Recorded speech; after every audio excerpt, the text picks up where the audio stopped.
अस्सलाम वालेकुम dear viewers. आज हमने बात करनी है जी अबाउट एनीमिया। और एनीमिया की क्लासिफिकेशन क्या है, इसकी टाइप्स क्या है, इसके साइन एंड सिम्टम्स क्या होते हैं, और इसमें सबसे पहले जो ए प्लास्टिक एनीमिया है उसके बारे में डिटेल में हम लोग बात करेंगे। पाकिस्तान में काफ़ी सारे लोग जो हैं वो एनीमिक हैं। मोर देन 40% लोग जो हैं उनको एनीमिया है, जिसमें बच्चे शामिल हैं, ख़वातीन शामिल हैं। तो इसमें क्या होता है जी एनीमिया, इस पर हम बात करते हैं। तो इस लेक्चर के बाद हम लोग क्या सीखेंगे जी, हम लोग जो कुछ सीखेंगे वह जी डेफिनेशन क्या है एनीमिया की, सिम्टम्स क्या होते हैं, क्लासिफिकेशन क्या है, ए प्लास्टिक एनीमिया की डेफिनेशन, कॉजेज़, क्लिनिकल फीचर्स और ट्रीटमेंट।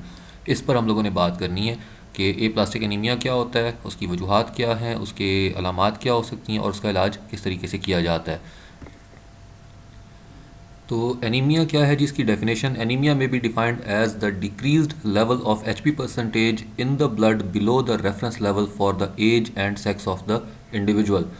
किसी भी फ़र्द की सिन्फ, यानी कि वो मर्द था या औरत था, मेल था या फीमेल था, उसकी जेंडर जो थी उस पर उसकी एज पर मुनहसर है कि दी गई जो रेफरेंस रेंज थी उससे अगर हीमोग्लोबिन का लेवल कम हो जाता है, यानी कि एक फ़ीमेल के लिए एक मखसूस रेंज है कि किस एज की फ़ीमेल होगी तो उसमें एचबी कितनी होनी चाहिए। मेल के लिए भी मखसूस रेंज दी गई है कि इतने अंदर, इसके अंदर अंदर अगर एचबी होगी तो वो नॉर्मल कंसिडर होगी। अगर उस दी गई रेंज से कम हो जाती है एचबी तो वो पेशेंट जो है वो एनीमिक कहलाएगा और उसको हम कहेंगे कि इसको एनीमिया है। मेल के लिए रेंज कितनी है जी, 14 टू 16 ग्राम्स पर 100 ml या पर डेसीलीटर है। फीमेल के लिए 12 से 14 या 12 टू 14 ग्राम्स पर डेसीलीटर या पर 100 ml है। इन फीटस एंड न्यू बॉर्न, जो न्यू बॉर्न होते हैं उनमें इसकी जो मिकदार है वो ज़्यादा होती है, 23 ग्राम्स पर 100 ml है।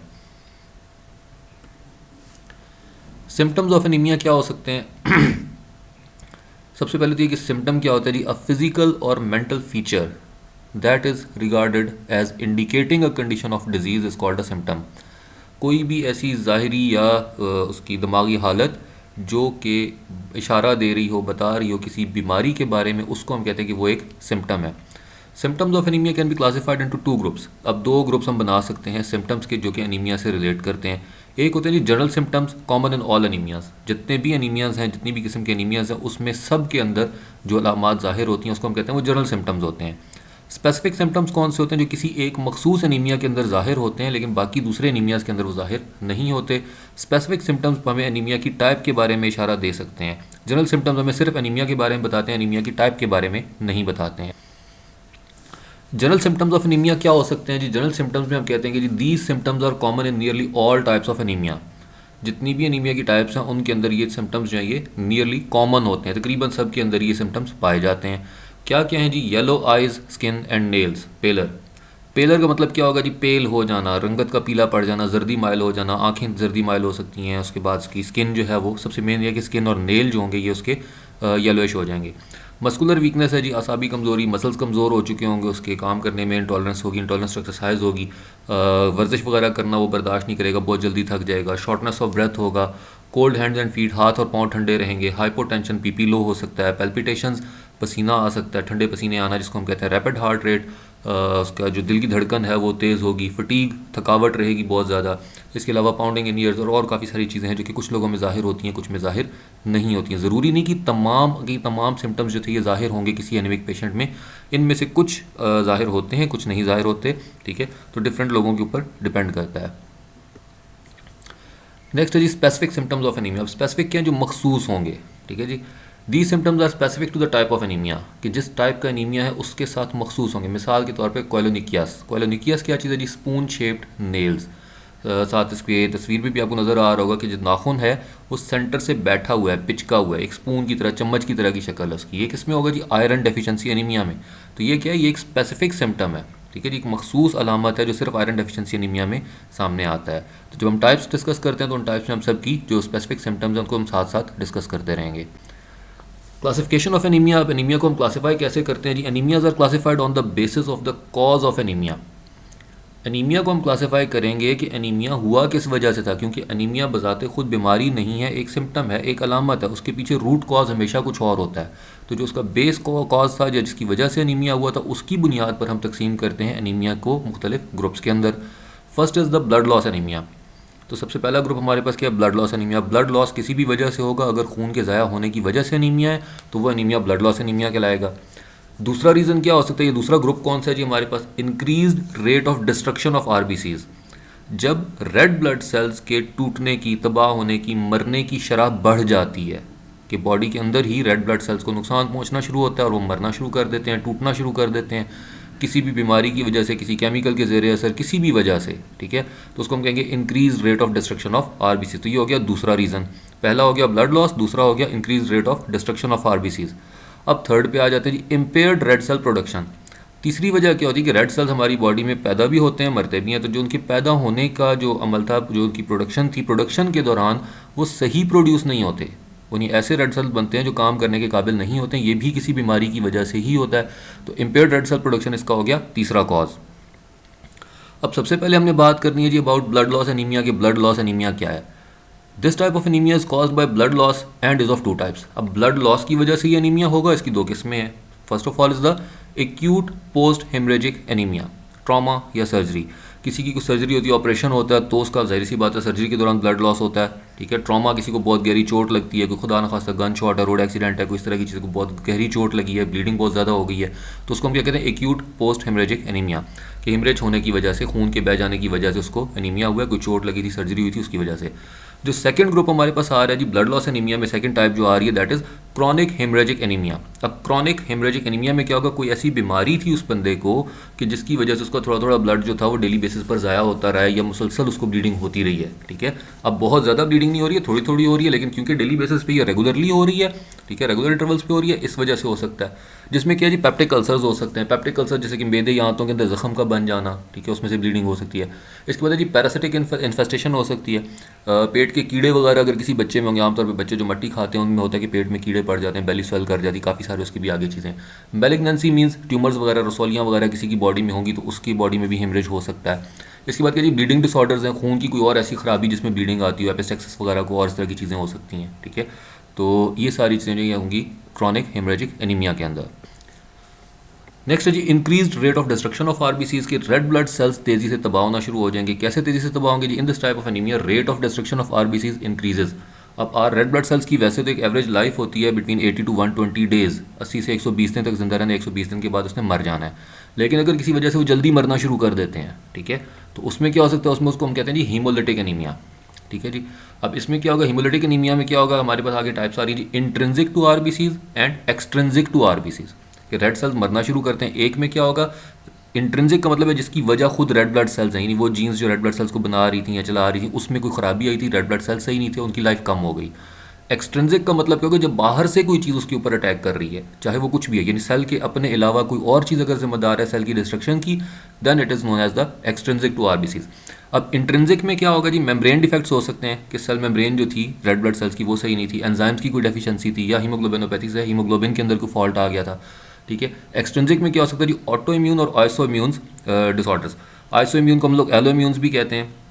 तो इसमें कई खराबियां पैदा हो सकती हैं कि आपका अपना जो इम्यून सिस्टम था वो रेड ब्लड सेल्स के अगेंस्ट काम करना शुरू कर देता है, या बाहर से कोई ऐसी चीज़ आ सकती है, कोई ऐसा पैथोजन आ सकता है, कोई बैक्टीरिया आ सकता है, कोई ऐसी चीज़ आ सकती है जो रेड ब्लड सेल्स को नुकसान पहुंचा रही हो, कोई फिजिकल या केमिकल एजेंट हो सकता है, वो जो आके रेड ब्लड सेल्स के ऊपर स्पेसिफिकली अटैक करता है। उस सूरत में रेड ब्लड सेल्स की डिस्ट्रक्शन जो थी वो तेज़ हो जाती है। नेक्स्ट है जी impaired red blood cells production, कि रेड ब्लड सेल्स जो प्रोड्यूस हो रहे थे, जो बॉडी में बन रहे थे, वो सही नहीं बनते। In this type of anaemia abnormal RBCs are formed in the body either physically or chemical composition. दोनों बातें हो सकती हैं कि या तो रेड ब्लड सेल्स की जो शक्ल थी अपनी शेप के लिहाज से वो बाइकनकेव थे, वो बाइकनकेव नहीं बन रहे हैं, उनकी साइज़ बहुत छोटा बन रहा है, बड़ा बन रहा है, टीयर शेप्ड आ रहे हैं या मून लाइक आ रहे हैं, डिफरेंट इसकी हो सकता है। इसके बाद क्या है कि केमिकल कंपोजिशन के लिहाज से कि उसकी हीमोग्लोबिन का जो ग्लोबिन का पार्ट था वो सही नहीं बन रहा, या हीमाटिन का जो पार्ट था, हीम वाला जो हिस्सा था वो सही नहीं बन रहा। तो इस सूरत में भी क्या होगा, इस सूरत में वो इम्पेयर्ड प्रोडक्शन होगी।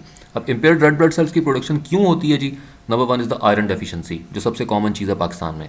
तो आयरन डेफिशिएंसी की वजह से एनीमिया हो सकता है। सेकंड जो टाइप हमारे पास आती है that is megaloblastic anaemia, anaemia of chronic disease, किसी पुरानी शदीद बीमारी की वजह से जो एनीमिया होगा उसमें भी हो सकता है। एप्लास्टिक एनीमिया भी हो सकता है। तो ये सब के सब क्या है, impaired red blood cells production, के सेल्स की प्रोडक्शन मुतासर हुई है, ठीक है। यानी या तो कम सेल्स पैदा हो रहे हैं, या सेल्स की शेप सही नहीं है, या सेल्स की क्वालिटी सही नहीं है, सेल केमिकली सही नहीं है, फिजिकली सही नहीं है, कोई ना कोई उसके अंदर फॉल्ट आता है प्रोडक्शन के दौरान, then it is known as the impaired red blood cells production. जी तो अब हमने बात करनी है अबाउट एप्लास्टिक एनीमिया। अब एप्लास्टिक एनीमिया क्या चीज़ है जी, in this type of anemia the RBCs, WBCs and platelets count are decreased due to bone marrow aplasia। अब क्या होगा कि जब एक पेशेंट आएगा और आप उसकी ब्लड प्रोफाइल चेक करते हैं तो उसमें रेड ब्लड सेल्स भी कम हैं, वाइट ब्लड सेल्स भी कम हैं, प्लेटलेट्स भी कम हैं, यानी तीनों तरह के जो ब्लड सेल्स हैं उनकी तादाद नॉर्मल से कम हो चुकी होगी। क्यों कम होगी? Due to bone marrow aplasia. अब बोन मैरो एप्लासिया क्या चीज़ होती है जी? बोन मैरो की ख़राबी, कि बोन मैरो ने पैदा करने थे ब्लड सेल्स और बोन मैरो वो सेल्स पैदा नहीं कर पा रहा। रीज़न्स क्या है जी? डिफेक्टिव डेवलपमेंट, कि जो बोन मैरो बना था जब बच्चे का वजूद दुनिया में आ रहा था, डेवलपमेंट हो रही थी, तो उस दौरान में ही वो सही नहीं बना उसका bone marrow. Congenital absence or the lack of functioning of bone marrow. Congenital absence मतलब पैदाइश के वक्त से ही उसके बोन मैरो में सलाहियत ही नहीं थी, वो बिल्कुल बना ही नहीं सकता ब्लड सेल्स को। या फिर क्या हो सकता है? फंक्शनिंग उसकी ख़त्म हो जाएगी बोन मैरो की। ठीक है, इसके ऊपर भी हम बात करते हैं कि जी क्यों क्यों क्या क्या रीज़न्स हो सकते हैं। Causes of aplastic anaemia. अब एप्लास्टिक एनीमिया की वजह के कॉन्जेनिटल में क्या होगा जी? Means by birth, also named as Fanconi's anaemia. तो ये भी एक बड़ा ज़बरदस्त किस्म का मल्टीपल चॉइस में पूछा जाता है क्वेश्चन, या आपके पास ऑब्जेक्टिव्स में पूछा जाता है कि जी फैनकोनी एनीमिया क्या है जी? एप्लास्टिक एनीमिया ही है जिसमें कॉन्जेनिटल एब्सेंस होगी बोन मैरो के अंदर to produce blood cells. Next हमारे पास है जी एक्वायर्ड। एक्वायर्ड मीन्स जो बाद में हो सकता है। ठीक है जी, also named as secondary aplastic anaemia. इसको सेकेंडरी एप्लास्टिक एनीमिया भी कहते हैं। तो ये भी एक अच्छा ऑब्जेक्टिव हो सकता है, मल्टीपल चॉइस में पूछा जा सकता है कि सेकेंडरी एप्लास्टिक एनीमिया क्या है? तो that is acquired aplastic anaemia, जो कि बाद में होगा। Can be cause by any of the following. इसकी मंदरजा झैल में से कोई भी वजह हो सकती है। एक्वायर्ड एप्लास्टिक एनीमिया क्यों होगा जी? रेडिएशन की वजह से। Hazards of atomic energy and X rays. अब एटॉमिक एनर्जी, जो एटॉमिक रेडिएशंस होती हैं, अगर कोई शख्स उसमें काम करता रहता है, मुसलसल ज़्यादा अरसे तक रहता है, तो उसके अंदर क्या हो सकता है? उसका बोन मैरो उससे अफेक्टेड होता है, क्योंकि शुआएं जब भी जिस्म पर पड़ती हैं, जैसे कि यहाँ पे एक्सरेज का भी जिक्र किया गया है। एक्सरे का जो बंदा होगा, एक्सरे टेक्नीशियन जो होता है, उसको एक स्पेशल एप्रन दिया जाता है, स्पेशल एक गाउन उसको पहनाया जाता है। उसके बाद एक्सरे मशीन से काफ़ी डिस्टेंस पे जाके एक अलग रूम के अंदर दीवार के पीछे जाके उसने एक्सरे करना होता है। तो अगर एहतियात नहीं करेंगे तो उसका बोन मैरो भी इससे मुतासर हो सकता है और उसको एप्लास्टिक एनीमिया हो सकता है। केमिकल्स में बेंजीन और उससे रिलेटेड जो कंपाउंड्स हैं, अगर ये इस्तेमाल किए जाते हैं लंबे अरसे तक, तो उसके रिजल्ट की सूरत में भी हो सकता है कि इंसान को एप्लास्टिक एनीमिया हो जाए, उसका बोन मैरो बुरी तरह से अफेक्ट हो जाए। ड्रग्स में क्लोरोफेनिकॉल है, सल्फोनामाइड है, फिनाइल ब्यूटाजोन है, क्लोरोफिनारामीन है, क्लोरोप्रोमाजीन है और कार्बिमाजोल है। तो इन मेडिसिन के ज़्यादा अरसे तक मुसलसल इस्तेमाल करने की सूरत में भी हमारा बोन मैरो जो है वो मुतासर होता है और एप्लास्टिक एनीमिया हो सकता है। ठीक है जी। Clinical features of aplastic anaemia. अब क्लिनिकल फीचर्स क्या होते हैं इस एप्लास्टिक एनीमिया के, जिन्हें जो आपको अलामात वगैरह जो आपको नज़र आती है। सबसे पहले क्या जी? Progressive anaemia due to decrease RBC count. अब प्रोग्रेसिव एनीमिया का मतलब क्या है? कि क्योंकि रेड ब्लड सेल्स की प्रोडक्शन नहीं हो रही है, ठीक है, उनकी सही प्रोडक्शन नहीं हो रही है, तो रिजल्ट क्या होगा? मरीज़ जो होगा उसका एनीमिया इंक्रीज़ करता जाएगा। ठीक है जी, एनीमिया बढ़ता जाएगा, प्रोग्रेस करता जाएगा। तो यानी कि पहले तो आपने टेस्ट किया था तो उसके सपोज जो उसके जो HB की वैल्यू आ रही थी दैट वाज 10, वो 10 पे आ रही थी। आपने कुछ ऐसे बाद दोबारा किया है तो वो 8 पे 9 पे आ चुकी है, तो डिक्रीज मतलब उसका प्रोग्रेस कर रहा है, एनीमिया बढ़ता जा रहा है, HB लेवल उसका डिक्रीज़ कर रहा है due to decrease RBC count, क्योंकि आरबीसी काउंट उसका कम होता जा रहा है। Hemorrhagic spots in the skin and mucous membrane.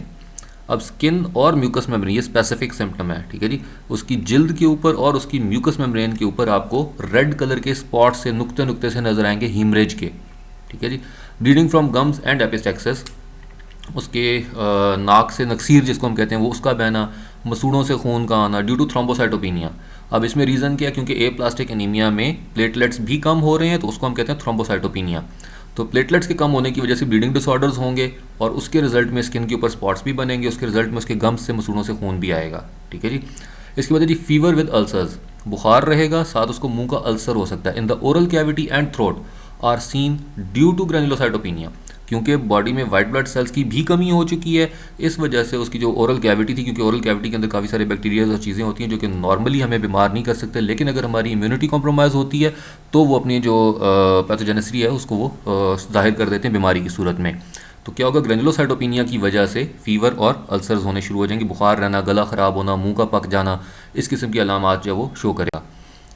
Treatment क्या हो सकता है जी? Aplastic anaemia treated by bone marrow transplantation. तो इसका मेन प्रॉपर जो तरीकाकार क्या होता है वो यही होता है, क्योंकि बोन मैरो की वजह से उसको एनीमिया हुआ है और उसके तमाम सेल्स का काउंट जब कम आ रहा है तो हम बोन मैरो ट्रांसप्लांट कर देते हैं। ठीक है, मेन जो इसका प्रॉपर तरीकाकार है, तरीका इलाज है, वो यही है कि बोन मैरो ट्रांसप्लांट किया जाएगा।